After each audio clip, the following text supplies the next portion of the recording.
Lila's scream echoed through the quiet forest as she clung to the edge of the riverbank. Her hands were slippery, her body shaking, and her boyfriend, Kojo, stood frozen, unsure of what to do. The water below roared angrily, ready to swallow her whole. Lila's breath came in short gasps as she clung desperately to the slippery log. Her fingers ached, her arms trembling as the force from Kojo pulled at her dangling legs. "Kojo, please," she screamed, her voice breaking with fear. But Kojo shut her up. The once laughing boy now looked dangerous, his eyes wide with anger. The sound of cracking would send chills down Lila's spine. The log beneath her shifted dangerously.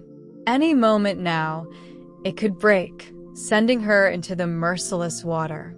"Somebody please," she cried out, tears streaming down her face. Just as her grip began to fail, a figure emerged from the trees, a man with a fishing net slung over his shoulder. His weathered face was calm, but his eyes were sharp and focused. Without hesitation, he sprinted toward the edge of the river. What happened next will leave you speechless. Hey, everyone! Welcome to our channel where we share gripping African stories that will leave you speechless. If you love thrilling tales like this, don't forget to like, subscribe, and turn on the notification bell so you never miss a story. Now, let's find out how Lila ended up in this dangerous situation. Lila was a lively 15-year-old girl who lived in a peaceful village surrounded by forests and rivers. Her days were filled with chores, school, and dreaming about her future. But most of all, Lila loved spending time with Kojo, a 17-year-old boy who always made her laugh. He was full of big ideas and daring plans, and Lila admired his confidence. Her mother, however, didn't trust Kojo. "Stay away from the river," her mother often warned. "It's not a place for children. Bad things happen there." Lila promised to obey, but deep inside, she was curious. One sunny afternoon, Kojo came to Lila's house with excitement written all over his face. "Let's go to the river," he said, grinning. "I found something amazing there." Lila hesitated, remembering her mother's warning. But Kojo's enthusiasm was infectious. "Don't worry, it's safe," he said confidently. "I go there all the time." After a moment's thought, Lila agreed. She didn't want Kojo to think she was afraid. Together, they set off through the forest, laughing and chatting as the trees closed in around them. The sound of the rushing river grew louder with each step, and Lila's heart raced with a mix of excitement and fear. The walk to the river felt like an adventure. The sun peeked through the tall trees, casting dancing shadows on the forest floor. Kojo led the way, moving confidently as if he had done this 100 times. Lila followed closely, trying to hide her nervousness. "What did you find by the river?" she asked, curious but uneasy. Kojo grinned. "There's a big rock in the middle of the river," he said. "The view from there is amazing. I'll show you." Lila's stomach turned at the thought of crossing the river, but she kept quiet. She didn't want to seem scared in front of Kojo. When they reached the river, it was even more beautiful than Lila imagined. The water sparkled under the sunlight, and birds sang sweetly from the treetops. But the river was fast and loud, its currents twisting and crashing against the rocks.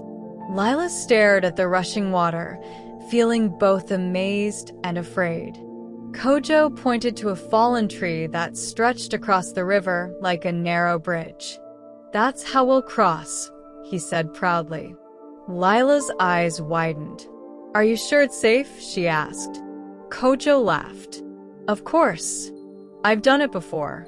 Just follow me." Kojo went first, stepping onto the narrow log with ease. He walked slowly, his arms stretched out for balance. See? It's easy, he called back to Lila, smiling. But Lila's heart pounded in her chest as she stared at the slippery log. The river roared beneath it, its powerful current making her dizzy. Come on, Lila, Kojo encouraged. You can do it. Lila hesitated. Her mother's warnings echoed in her mind, but she didn't want Kojo to think she was a coward. Taking a deep breath, she placed one foot on the log.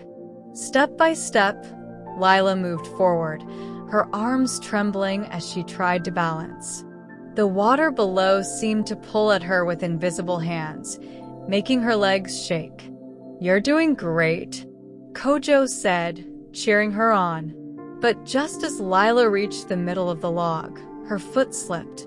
She screamed as she fell to her knees, grabbing the log with both hands to stop herself from falling into the river. Kojo, she cried out, her voice filled with fear. Kojo turned, his face pale as he saw her dangling over the rushing water. Lila's hands clung desperately to the log as her body dangled over the roaring water. Her fingers burned from gripping the rough wood, and her arms ached from the strain. The current below seemed louder and faster, splashing up onto the rocks with a force that made her shiver. Hold on, Lila, Kojo shouted from the riverbank, but he didn't move. His feet were planted firmly on the ground, and fear froze him in place. Lila's heart sank. She had always seen Kojo as brave, but now, in her moment of need, he was just as scared as she was. The log wobbled beneath her weight, making creaking sounds that sent chills down her spine. Kojo, help me, she screamed, tears streaming down her face. Kojo took a step forward, then stopped, shaking his head. I can't, he stammered. Lila's grip began to weaken as the rough edges of the log scraped her palms. She looked around desperately, hoping for a miracle. The forest was silent except for the rushing river, and the trees seemed to close in, trapping her. Please, somebody help me, she cried, her voice barely audible over the water. Just as Lila thought she couldn't hold on any longer, a deep voice called out from behind the trees. What's going on here? It boomed. Both Lila and Kojo turned to see an old man stepping out of the shadows. He was tall and strong, with gray hair and a fishing net slung over his shoulder. His face was lined with age, but his sharp eyes took in the situation immediately. Without waiting for an answer, the man dropped his net and rushed toward the riverbank. Kojo stepped aside, relief washing over his face. The man moved quickly, his weathered hands steady as he grabbed a sturdy branch lying nearby. Hold on, girl, he called to Lila, his voice calm and firm. He extended the branch toward her. Grab this, he commanded. Lila reached out with one trembling hand, her other hand still clutching the log. Her fingers closed around the branch, and the man began to pull her toward safety. Inch by inch, he dragged her back to the riverbank, his muscles straining against the weight. When Lila finally reached solid ground, she collapsed, shaking and gasping for air. Lila sat on the ground, her clothes soaked and her hands raw from gripping the log. The old man knelt beside her, his sharp eyes scanning her face. What were you thinking, child? He asked sternly. His voice was not unkind, but it carried a weight that made Lila feel small. She opened her mouth to answer, but no words came out. Kojo stepped forward, his head hanging low. It was my idea, he admitted quietly. I thought it would be fun to cross the river. The man's gaze shifted to Kojo, and his frown deepened. The river is no place for games, the old man said firmly. Many lives have been lost here. You're lucky I was nearby. He picked up his fishing net, and straightened up. "Go home," he ordered, his tone leaving no room for argument. "And don't come back unless you've learned to respect the dangers of this place." Lila nodded, tears streaming down her face. Kojo muttered a quiet apology, but the man had already turned away, disappearing into the trees. The two teenagers began their silent walk back to the village, the weight of what had happened pressing heavily on them. Lila and Kojo walked back through the forest in complete silence. The chirping of birds and rustling of leaves felt distant compared to the pounding of Lila's heart. She couldn't stop thinking about how close she had come to falling into the river and what might have happened if the old man hadn't appeared. Her hands still stung from gripping the log, and her clothes clung to her damp skin. Kojo walked a few steps ahead, his usual confidence replaced by a slouching posture. Every now and then, he glanced back at Lila, guilt written all over his face. "I'm sorry," Kojo finally said, his voice barely above a whisper. Lila stopped walking and looked at him. She wanted to yell at him for convincing her to come, for standing frozen when she needed help, but instead, she just nodded. "It was scary," she admitted softly, her voice trembling. Kojo hung his head. "I didn't think it would be that dangerous," he said. "I didn't mean for you to get hurt." They continued their walk, the weight of the day's events hanging heavily between them. By the time they reached the edge of the village, the sun had started to set, casting long shadows on the ground. As Lila approached her house, her stomach twisted with fear. Her mother was waiting outside, her arms crossed and her face stern.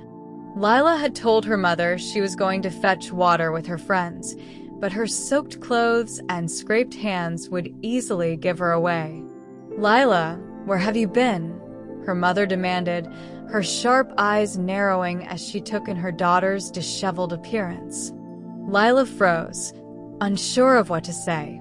Kojo, standing a few feet behind her, quickly muttered, "I'll see you later," before disappearing into the shadows. Lila took a deep breath and tried to explain. "I went to the river," she admitted, her voice shaking. But it was Kojo's idea. Her mother's face turned red with anger. "How many times have I told you to stay away from that river?" she yelled. "Do you know how dangerous it is? You could have been killed." Tears welled up in Lila's eyes. She wanted to tell her mother about the old man who saved her, but the words caught in her throat. Her mother sighed deeply, shaking her head. "Go inside and clean yourself up," she said firmly. "We'll talk about this later." That night, Lila lay in bed, staring at the ceiling. Her mother's words echoed in her mind, filling her with shame. She had disobeyed her mother's warning and put herself in danger. But what troubled her most was the memory of Kojo standing frozen on the riverbank, unable to help. She had always thought of him as brave and strong, but now, she wasn't so sure. The old man's stern warning also replayed in her head. "Respect the dangers of this place," he had said. She couldn't shake the feeling that she had narrowly escaped something far worse.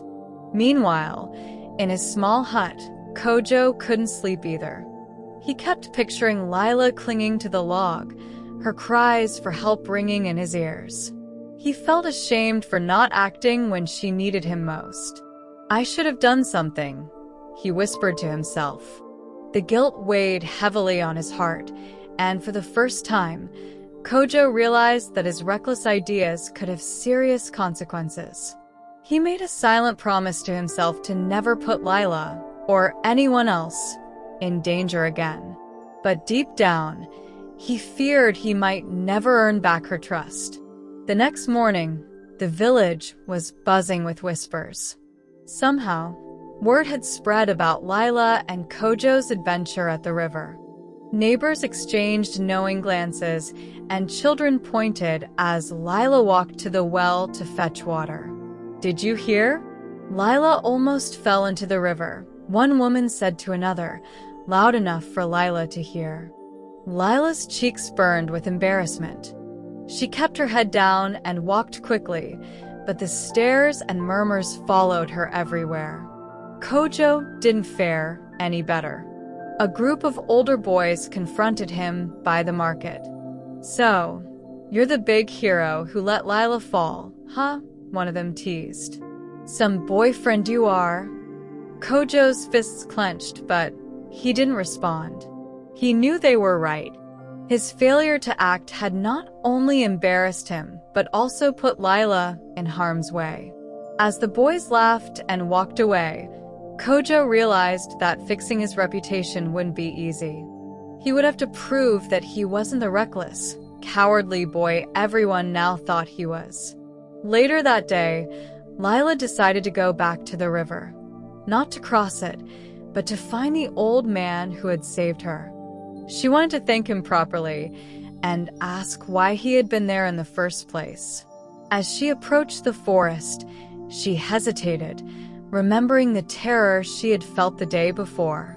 Summoning her courage, she stepped into the trees, her heart pounding with every step. The sound of the river grew louder, and soon she reached the spot where everything had happened. The old man was there, sitting on a rock with his fishing net spread out beside him. He looked up as Lila approached, his face calm but serious. "You're back," he said simply. Lila nodded, feeling small under his gaze. "I just wanted to thank you," she said quietly. "You saved my life." The man studied her for a moment before speaking. "You're brave for coming back," he said. "But bravery without wisdom is dangerous." "What were you thinking, going to the river with no respect for its powers?" Lila hung her head, unsure how to respond. The man sighed and gestured for her to sit. "There's something you need to know about this river," he said. "It's not just dangerous, it has a story." The old man's voice was steady and low as he began to tell the story. "Long ago, this river was the lifeline of the village," he said. "People fished in its waters, washed their clothes along its banks, and crossed it without fear. But one day, a great storm came. The river swelled, and its currents became wild and uncontrollable. Many people lost their lives trying to cross it. Since then, the villagers have treated the river with caution and respect." Lila listened intently, her fear of the river growing with each word. "But there's more," the man continued. "Some say the river is alive, that it watches and waits. It doesn't take kindly to those who treat it carelessly. I've seen things I can't explain. That's why I come here.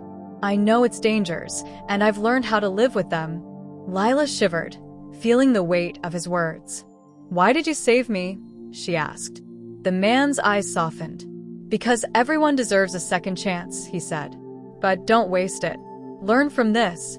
Lila nodded, her heart heavy with both gratitude and fear. Lila left the riverbank with the old man's words echoing in her mind. The river wasn't just dangerous, it carried a story, one that demanded respect. She walked back to the village slowly, her steps heavy with the weight of her guilt and fear. She promised herself she would never return to the river without good reason. Her scraped palms still stung, and every time she looked at them, she was reminded of how close she had come to losing everything. When Lila reached her home, her mother was outside, pounding yams for dinner. She looked up, her stern expression softening when she saw Lila's face. "What is it, my child?" her mother asked, her voice gentle for the first time since the incident. Lila hesitated before speaking.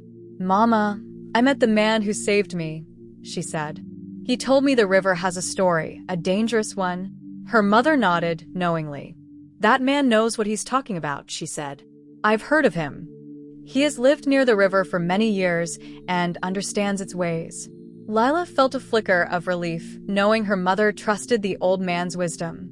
Meanwhile, Kojo couldn't stop thinking about the river and the humiliation he had faced. He hated the way the boys in the market had mocked him and how the villagers whispered about his failure. Most of all, he hated that Lila might think less of him. Sitting under a mango tree, Kojo decided he needed to prove himself, not just to the villagers, but to Lila. He needed to show her that he wasn't a coward. "I'll go back to the river," he muttered to himself. "And this time, I'll conquer it."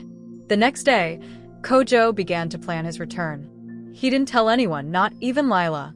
He gathered supplies, a strong rope, a walking stick, and a small bag of food. He told himself he wouldn't cross the river recklessly like before. This time, he would do it right. But deep down, Kojo knew his plan wasn't just about the river. It was about redeeming himself in the eyes of the village and, most importantly, in Lila's eyes. "I'll show them all," he thought, determination hardening his resolve. Over the next few days, Lila noticed Kojo acting strangely. He avoided her in the marketplace and gave short, distracted answers whenever she spoke to him. Lila couldn't shake the feeling that something was wrong. "Kojo, are you alright?" she asked one afternoon when she caught him by the well. He hesitated before nodding. "Yeah, I'm fine," he said, but his eyes didn't meet hers. Lila's stomach twisted. She had known Kojo long enough to recognize when he was hiding something. That evening, as she lay in bed, Lila's thoughts returned to the river and the old man's warning. She had learned her lesson, but she wasn't so sure about Kojo. If he went back, would he be as lucky as she was? The thought made her heart race. "I need to talk to him," she decided, "before it's too late." But the next morning, Kojo was nowhere to be found. Lila asked around the village, but no one had seen him. Fear crept into her heart. Had he already gone back to the river? Lila couldn't sit still. Kojo's sudden disappearance was too strange, and she couldn't shake the worry gnawing at her. She rushed to her mother and quickly explained what was going on. Her mother's face hardened with concern. "That boy," she muttered, shaking her head. "He always had a wild streak, but I never thought he'd be foolish enough to go back to that river." Without wasting another moment, Lila's mother grabbed a shawl and wrapped it tightly around her shoulders. "Come, we're going to find him," she said. The two of them set off towards the river, walking quickly but cautiously. Lila's mind raced with thoughts of Kojo. Had he really gone to the river? Or had something else happened? The old man's warning echoed in her mind. Respect the dangers of this place. The closer they got to the river, the more Lila's heart beat loudly in her chest. She had to find Kojo. She had to make sure he was safe. By the time they reached the river's edge, the sun was high in the sky, casting a golden glow over the water. Lila's heart skipped a beat when she saw a familiar figure standing near the riverbank. It was Kojo. He stood on a large rock, looking out over the water, his feet slightly apart, as if he was preparing to jump. "Kojo," Lila called out, rushing forward. Kojo turned, his face pale but determined. "I told you I would come back," Kojo said, his voice tight. "I have to do this. I need to prove I can handle it." Lila's breath caught in her throat. "Kojo, no. You don't understand. The river isn't just some challenge you can win. It's dangerous. Please listen to me." Her voice broke with desperation. But Kojo didn't move. His eyes were locked on the swirling waters, and Lila could see that his mind was made up. Her mother stood behind her, watching in silence. Finally, she spoke. "Kojo, you're making a mistake," she said calmly. "You've heard the old man's story. The river doesn't play by our rules. If you're going to cross it, you have to respect it first." Kojo's shoulders slumped, but he still didn't budge. "I don't care about respect right now," he muttered. "I care about fixing what's wrong." Lila felt a sharp pang in her chest. She understood why Kojo felt the need to prove himself, but she couldn't let him make the same mistake twice. Just as Lila was about to say more, the sound of footsteps behind them made her freeze. She turned to see the old man emerging from the trees, his fishing net slung over his shoulder. He walked slowly, his gaze never leaving Kojo. "You came back," the old man said, his voice low and stern. "What did I tell you about the river?" Kojo lowered his head, his defiance slipping away under the old man's gaze. "I thought I could handle it," he whispered. "I thought I could prove myself." The old man sighed, his eyes softening.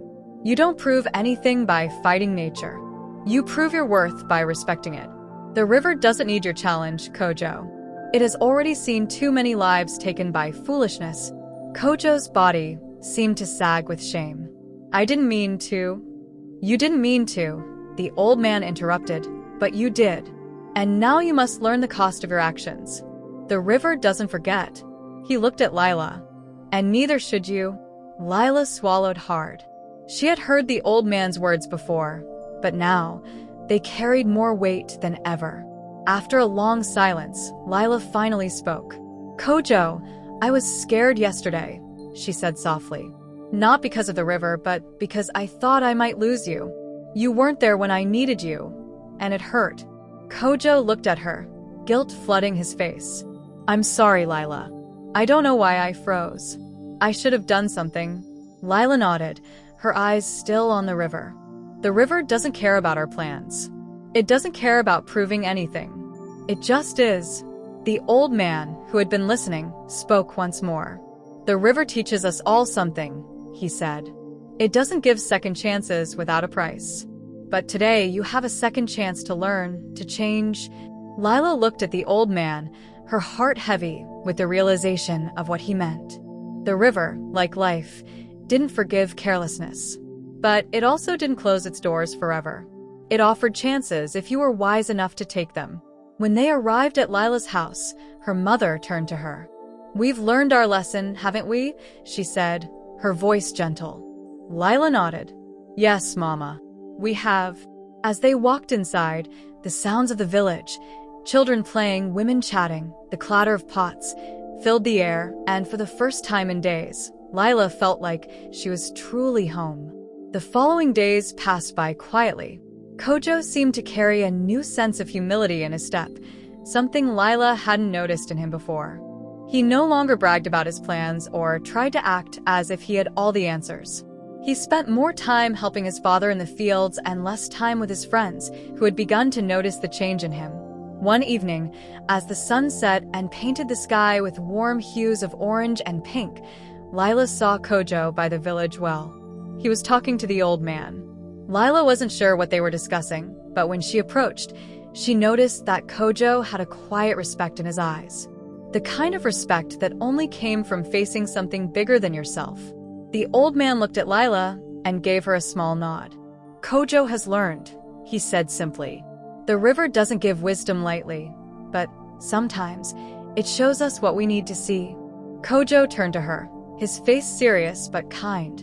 Lila, I'm sorry for everything, he said. I didn't understand what the river was trying to teach us until now. But I do now. Lila smiled softly, relieved. It's okay, Kojo. We've all learned something. One afternoon, the village chief called for a gathering at the center of the village. It wasn't unusual for there to be meetings, but this one felt different. Lila and Kojo, along with the other villagers, made their way to the open space where the chief sat, flanked by the elders. Today, the chief began, his voice calm but firm. We gather to honor the river. It has given us much over the years, food, water, and even life itself. But it also takes, and it asks for respect in return. He paused, letting the words sink in. The villagers, including Lila, exchanged glances. I know that some of our young ones have learned a difficult lesson this week, the chief continued. But I want to remind everyone that the river is not just a place to visit or challenge. It's a living, breathing thing, and we must treat it with care. Lila felt Kojo's hand brush against hers. They exchanged a brief look, and she could tell that he, too, was feeling the weight of the chief's words. This wasn't just about them. It was about the entire village learning to respect the land they lived on and the waters that surrounded them. The chief looked toward the old man who had helped Lila and Kojo. This man, the chief said, has lived by the river his whole life. He understands its ways better than any of us. I ask that we all listen to his wisdom and follow it. The old man stepped forward, and the villagers fell silent. The river is not to be feared, he said, but it is not to be taken lightly. I've seen many come and go, thinking they could control it. The ones who understand are the ones who respect it, not challenge it. He turned his gaze to Kojo and Lila. And the ones who learn are the ones who listen to the stories. As weeks passed, the village started to change. The elders took more time to teach the younger villagers the stories of the river, the land, and their ancestors. Lila and Kojo spent more time together, not just as friends, but as two people who had been through something life-changing together. They didn't talk much about the river anymore, but both knew they'd never forget the lessons they had learned. One afternoon, as they sat by the well, Lila looked at Kojo and smiled. "You've really changed," she said. Kojo looked down, a small blush creeping up his neck. "I guess I had to," he said quietly. "I couldn't keep running from the truth. The river, it showed me that." Lila nodded. "Sometimes, the hardest lessons are the ones that change us the most." Kojo smiled back, a genuine smile. "I think I'm starting to understand that now." Months later, the village was thriving. There was a new sense of peace among the people, a deeper understanding of the land and the river that sustained them. The young ones were taught to respect the river and the forest, and they listened closely to the elder stories. One day, as Lila and Kojo sat together at the riverbank, something unexpected happened. The water, which had always flowed steadily, began to shimmer in the sunlight. It was as though the river itself was alive, smiling at the village's newfound respect. Lila and Kojo looked at each other, their eyes wide with wonder. It was as if the river was blessing them for their understanding and for their courage to change. The old man appeared beside them, watching the water with a knowing smile. "The river gives what it takes," he said softly. "And today, it gives its blessing." Lila and Kojo sat in silence, watching the river, knowing that it had given them more than they could ever repay. They had learned the most important lesson of all: respect, humility, and the power of listening to the world around them. The village was different now. The elders taught the younger generation with pride, and the land seemed to thrive. Lila and Kojo grew older, but they never forgot the lessons they had learned by the river. They worked together in the fields, helped their families, and became leaders in their own right. One day, many years later, as they sat by the river with their own children, Lila and Kojo shared the story of their adventure with a new generation. They spoke not just of danger, but of respect and wisdom. And as the children listened intently, the river flowed beside them, as it always had, carrying its timeless lessons forward. Lila smiled, her heart at peace. "The river doesn't change," she said, "but we do." And with that, the village and its people continued to grow, forever shaped by the river's lesson.